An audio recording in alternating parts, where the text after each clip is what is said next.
Hey guys, ఈ వంకాయలు మీరు ఎప్పుడైనా చూసారా? వీటికి ఎన్ని ముళ్ళు ఉన్నాయో మీరు గమనించారా? ఎంత పదునుగా ఉన్నాయో. వీటిని పట్టుకుందామంటే కూడా, తొడిమ పట్టుకొని కొయ్యాలంటే కూడా నాకు కొయ్యటానికి రాలేదు.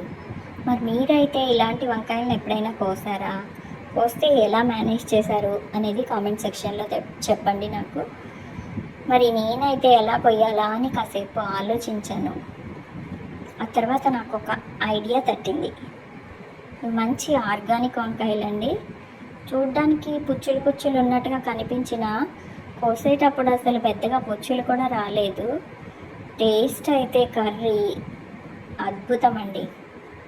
నాకు వచ్చిన ఐడియా ఏంటంటే, ఇప్పుడు చూపిస్తున్నాను చూడండి.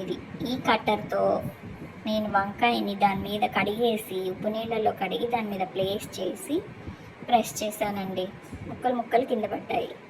అమ్మ తల్లి, తొడిమలు ఎలా తీసావు, పుచ్చులు ఎలా ఏరావు అని అంటారా? పుచ్చులు అయితే ఒక్కొక్కటిగా ఏరానండి. వాళ్ళు తినటానికి కూడా